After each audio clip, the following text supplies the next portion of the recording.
What's up, guys? I'm here at the Sony booth for CES at 2023, and I found my personal vlogging camera that I bought. This is the ZV1, and I use this for making a lot of, I'm using a GoPro right now. This is what I kind of run and gun with, but this we use back at the studio.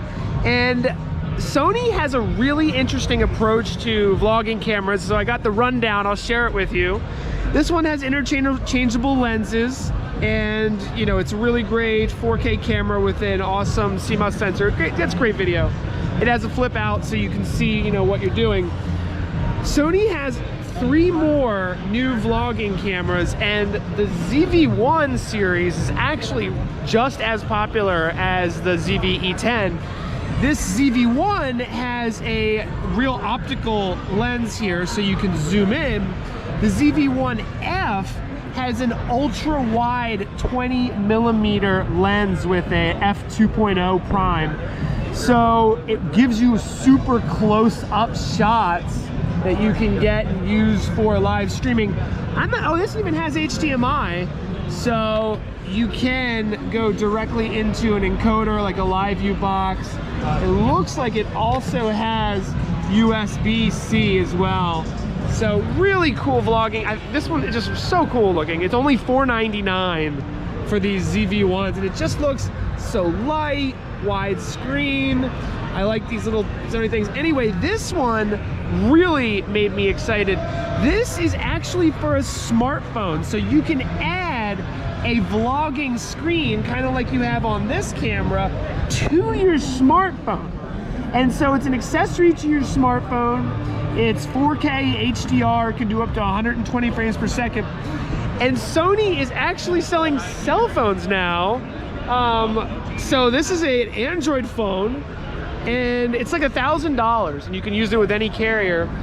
And this is just interesting because now you've got that vlog, you can use your smartphone as your vlogging camera, which makes sense. This screen is about $200, and it works with any smartphone, just some smartphones.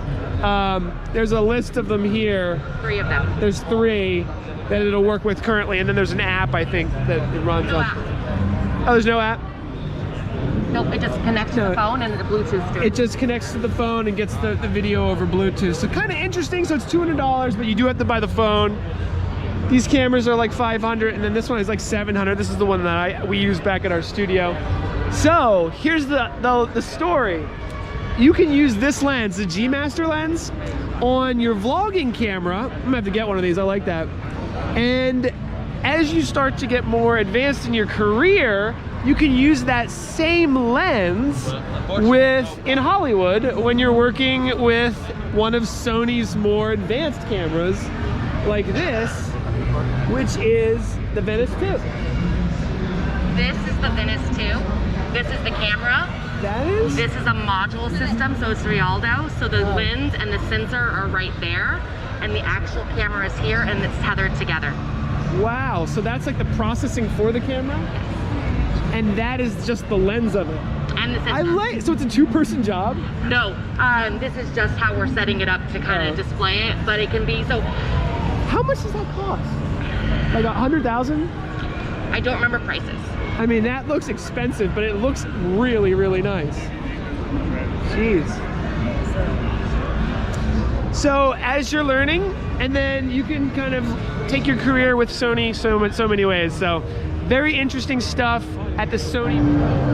So just to round out this kind of interesting story at the Sony booth here, I didn't know this. Sony has a new cinema line camera. It's called the FX30.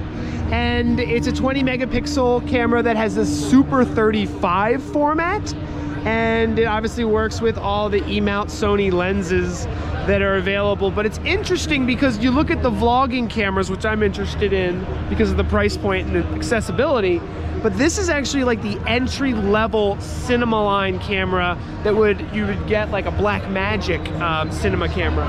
So it starts at about $2,000, and it's just interesting the move from the entry-level Sony cinema cameras all the way up to some of the bigger cinema cameras like the Venice 2 that professionals use in Hollywood. even up to up here where they have the cameras in drones. Just really cool booth to see what Sony is doing these days.